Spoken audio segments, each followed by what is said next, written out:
Hi guys! Hello everyone! It's time for my lunch. So join with me on my eating mukbang ASMR vlog.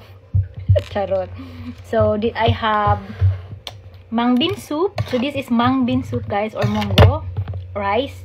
I make oatmeal chocolate egg pudding. This one my dessert, and I make one tender juicy hot dog with cheese and garlic. So I already removed my retainer guys, so I can enjoy the food. So let's eat guys. Amen. So let's eat guys. I already washed my hand. But this is soup. So say ah. Ang sarap pag mainit guys yung mung bean soup or munggo. Ayan. Gusto ko magkamay. Kaso, nakaano siya, may munggo.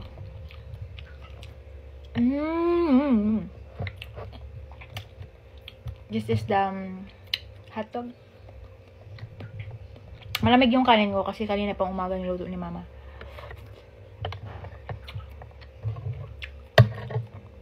Pag naglaba ka, nakakapagod. Tapos, ang sarap kumain after, diba?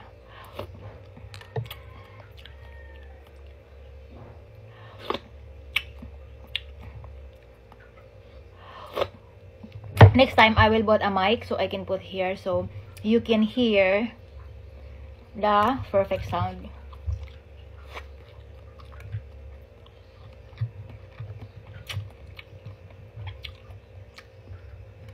Sarap yung hotdog ng tender juicy.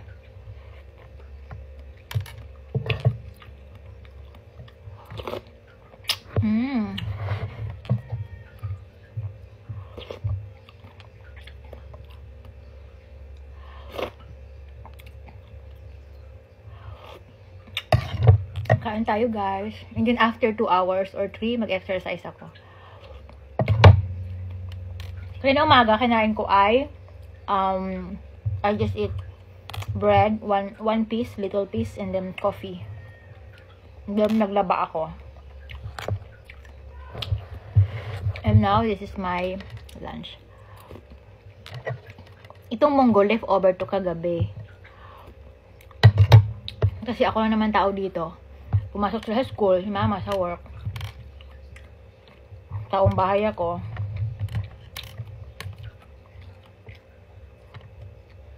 Of course, rice is life. So, kahit diet, kain ng kanin. Ngipin ko. Sana, wag bumalik yung uwang ko dito kasi na-stress talaga ako.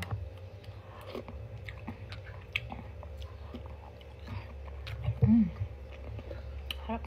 Ang technique nito guys, para hindi matagal pakuluan, kunyari bukas mo siya lulutuin, ibabad mo na siya sa tubig para bukas malambot, konti na lang yung pakulo mo para tipid gasol, diba?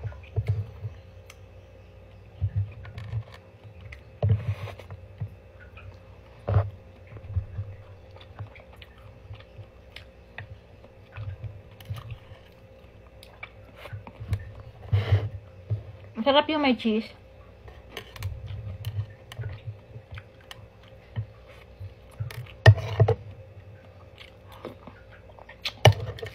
See,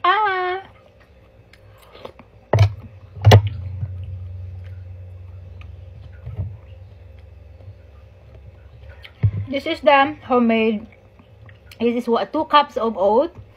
I blender mixed with 1 egg, a pinch of cinnamon, and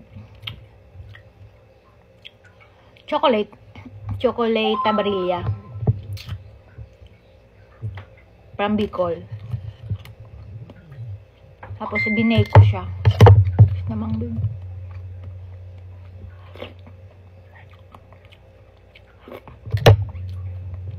Saglit ko lang siya na-bake. I think mga 10 minutes.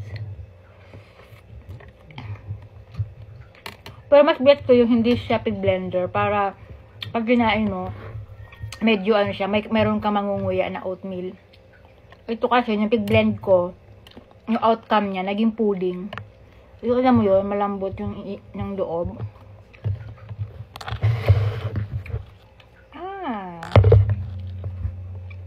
Sarap yung hotdog.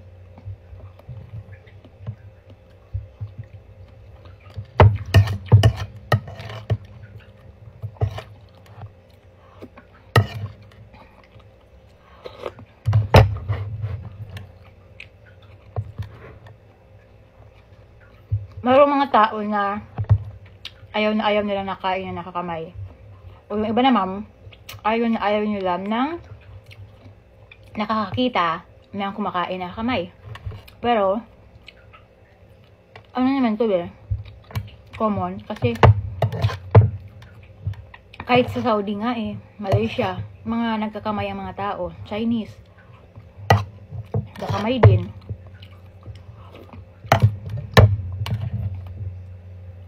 Ang mga Chinese, kapag nakain sa restaurant, ang iingay nila. Normal yun sa kanila. Saka pa, pag sila kumain, yung bunganga nila maingay na tunog talaga. Parang, ganun. Sa atin, bawal yun, di ba? Masyadong baboy. Sa kanila, normal yun. Kapag maingay yung bunganga mo pag kumain ka, parang na-appreciate mo yung food. Kasi napunta ko sa Malaysia, kumain kami sa Chinese restaurant. Ang tagal nila natapos. Kasi puro sila dal-dal kapag kumakain. Tapos, yung iba, talagang yung bibig nila, talagang natunog. Pero normal yun. Hindi naman lahat, pero may ganun.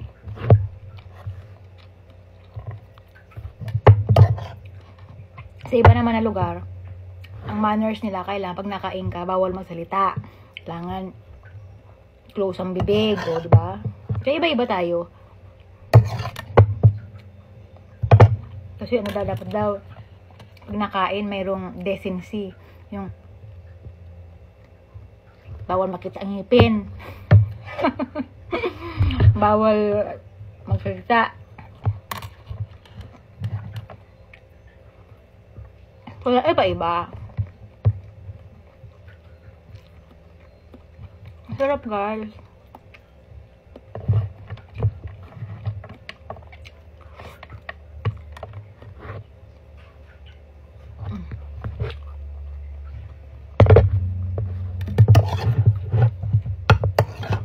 Pag naubos ko to, guys, ibig sabihin, kahit gusto ko pa, tama na. Ito yung purpose ng plato na to.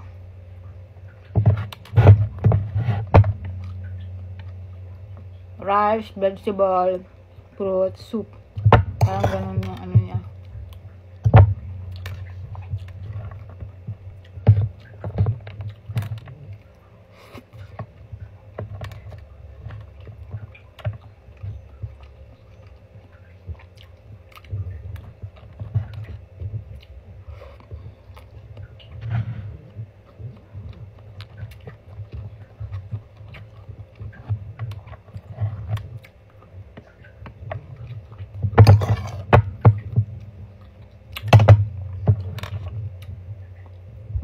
Sorry na, nagutom ko kayo.